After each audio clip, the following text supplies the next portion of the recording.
I think perhaps it would have been useful for the ferries to be... my question to you now is, if the ferries were privatised, would that have been a good way to get that chap who, with the pain in the neck, the swimming accident from Manly Pool, we get the private ferry to get him to hospital? Could be. If we were to privatise the ferries, it opens up a whole slew, doesn't it, of options for routes that haven't been addressed.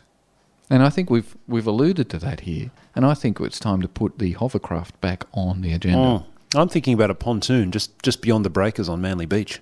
Yeah, I think every beach, just off every surf club. Yeah. Up the beaches, right? Wouldn't it be great if you could get a fast hovercraft if you were a surfer? Yeah. You just jump on the hovercraft and then you could just choose which beach you wanted to go to and it just drops you out the breakers. Wow. How good is that? Well, and what with waterproofing technology these days, you can have your goods in a waterproof bag. Yeah, and all of those ferries and pontoons would be Wi-Fi enabled. Yes. Wow. Who's talking about... I haven't heard a thing from Brad Hazard on this. No. A ferry up the beaches. But I think a hovercraft. Imagine if we equipped all of our buses with this sort of technology.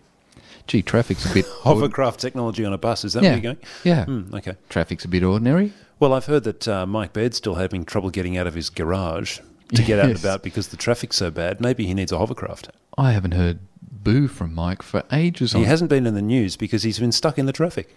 Where's he at with equipping our Northern Beaches buses with hovercraft technology?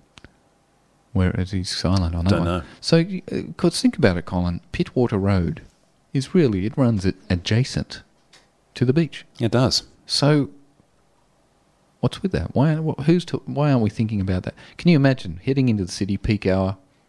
Okay, folks, we're just going to take this one to the beach. That's right.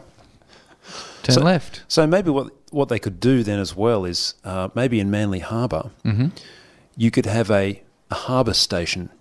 So if you were coming home from work from the CBD on the Manly Ferry and you decided, nah, actually I really want to go for a surf, you wouldn't have to go into the ferry terminal at Manly. No. You could just do a quick drop-off and then get the fast hovercraft out through North Head, round North Head and into the surf. Yeah. Well, I'm actually thinking we flick the ferries.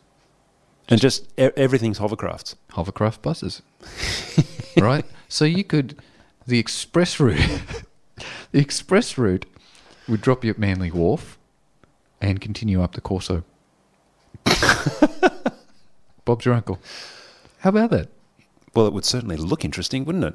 Well, keep people... It's kind of like, for me, it's kind of like the Collins Street or the Burke Street Mall approach in Melbourne. You know, the trams come up. The colour that adds, Colin. Yeah, and the good thing about hovercrafts is that they're very manoeuvrable.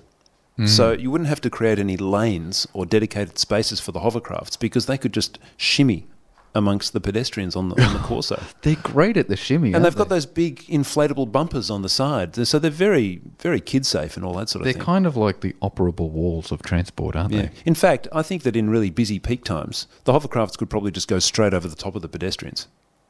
Or the cars. Wow. Think about that. You just hover over the top of the cars. Yeah, that's right. You just hover over everything. That's why they call them hovercrafts, right? Because they hover. Yeah, and I mean, we've all seen, episodes on TV, like in the Goodies and so forth, where hovercrafts just traverse all manner of terrain. I'm sure that a hovercraft wouldn't struggle with a few pedestrians. Yep. All right. Sold.